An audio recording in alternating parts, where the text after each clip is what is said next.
Welcome to the channel.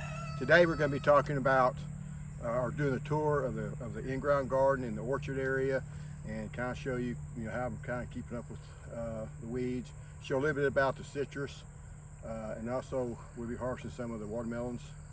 And first thing we're going to do is, this is a wheel hoe that I showed last video, where it's got the little knife on it.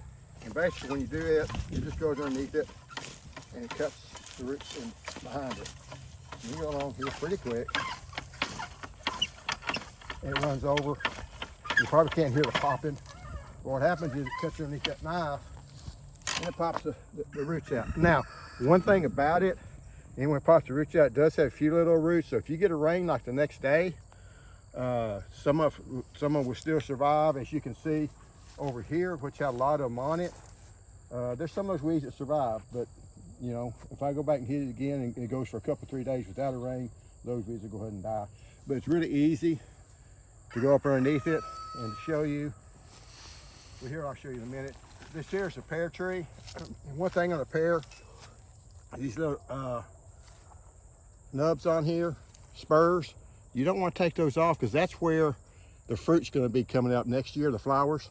So when the buds come out, that's where they come out from. So I did know one time they told somebody to trim a pear tree at one of the colleges, and basically the guy went and took all these little spurs off these trees and set it back for 2 or 3 years.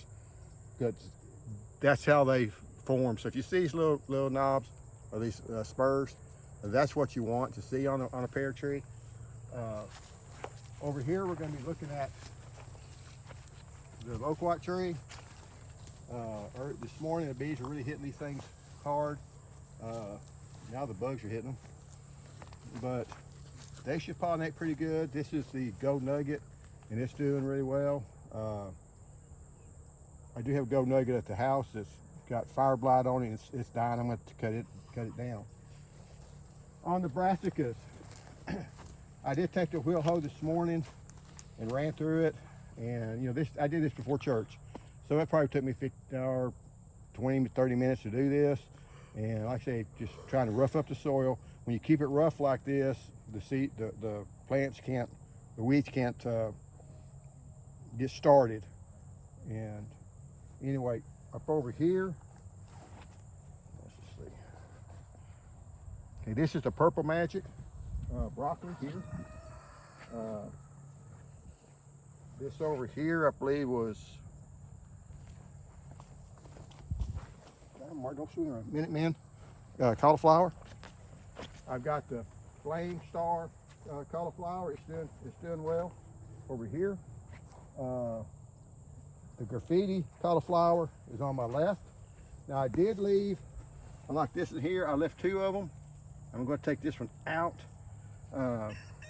because you don't want one growing there. So I left both of them to see which one would go ahead and do best. Because sometimes you take one out, they die. And up over here is twister cauliflower, and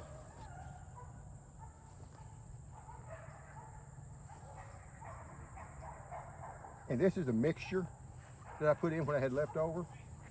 So they're different ones. And even down here, I'm going to take it out. Again, I had 2 of them I planted. They both did really well. But I'm going to take out one of them because you just want one growing. You don't have to pull them out because you're going to hurt the weeds. Just pop them off the top, and that kills it. Up over here, on these here, is the green magic. Then this group over here, the next 10. I'll plant kind of 10 of each one. Is the Godzilla broccoli. And then the last one is Asper Brock, which it actually did, they went ahead and come on. I think I'm a little behind times on it. This is the N33 orange, and I don't think it has any oranges actually survived on it. It had a few. This side? There's 3 or 4. Okay, there's 3 or 4 in there, but they're not ripe yet. You see any orange ones? Slightly near the white pin well. Okay. Going through this area here, watch it, son, is where the carrots are. And they don't look real good.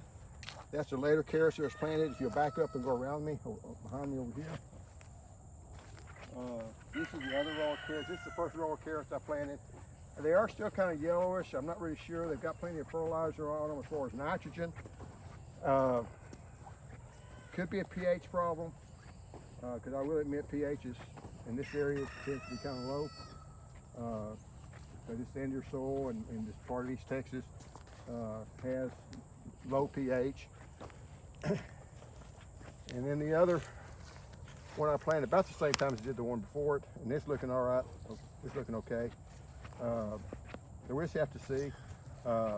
Again, the wheel hoe did a pretty good job of killing some of these jujube sprouts coming up. This is one of the figs that I planted, and the jujube's trying to come take it over, but I think we'll get it all worked out. Really wish I hadn't planted jujubes. These are the watermelons, and I didn't bring a knife, but we are going to go ahead and harvest the watermelons, so don't worry about stepping on the vines. This one actually looks pretty good. It's not real big, and if I get a chance, I didn't even see it. I poisoned a lot of ants. I didn't see that one there. Ants like to get around them. If I could bitch, I can laugh. Ow. There's also blackberry vine. But they hadn't killed, they hadn't burned into them. If any of y'all didn't see fire ants, that's the fire ants. And each one of those will bring a blister on you if they sting you. The white deals you see on the eggs, they're mad. So we'll kind of leave them alone. But we got one here. That one we already looked at. The different varieties. This here's one of the longer varieties, more of this, I think, sangria variety maybe. And it's looking pretty. Look at the bottom. You should be yellow on the bottom. Got the freaking worms under there. I think the biggest one is this one here. Now the good thing is when you start looking at the curlicue or whatever tendrils, they're pretty much done. But it doesn't look real ripe there. So even though it's my biggest one, I'm not sure it's the ripest. And some of the other ones, I mean, we're going to see how they do.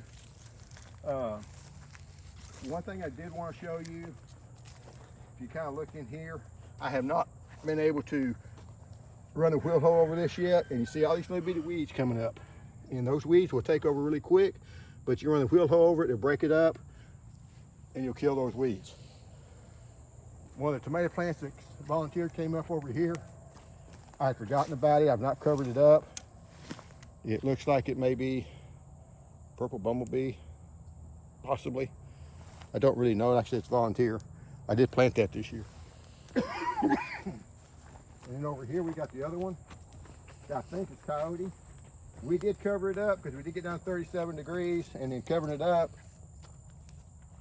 we killed that top part of it. So that happens sometimes too.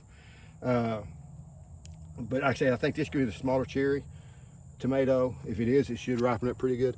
It's going to take a while for these things to ripen, and that's the only thing that kind of concerns me because we've been hitting kind of cold weather. We're going to walk over here. And this is my peach tree that never has made any peaches. And it hasn't been trimmed up either. These are the plums, the 3 Chickasaw plums. One's got, that one is Odom. I think this one here is Guthrie.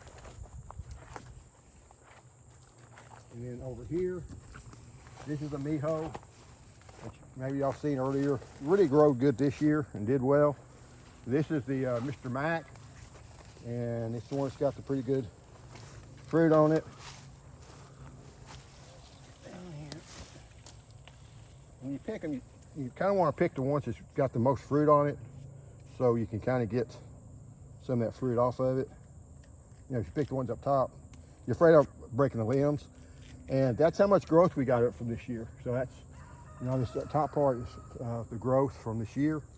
The other stuff's from last year because it blooms on second year fruit, second year growth. And we actually got some cara that's almost right. Let's say here. Way over here. Like I say, I got 2 there, got 1 down there. I'll show this one here. Don't really like hitting the ground because they can get stuff eaten on them. This is the one that's XI variety. I don't know how to say the name. This is the pumpkin blueberry, or blackberry. Just doing well. I do have to get in there and clean it up. This is the Jiu-Jitsu lemonade tree. They are starting to yellow up. I don't know, we haven't tried them yet, if they're actually starting to get ripe or not. Usually it's on into December, but we're getting close to that whenever they start ripening. And when they're ripe, you can just like to eat these here.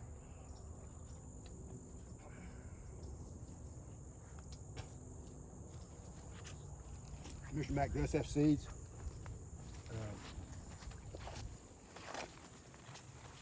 This is where we had all the kind of weeds.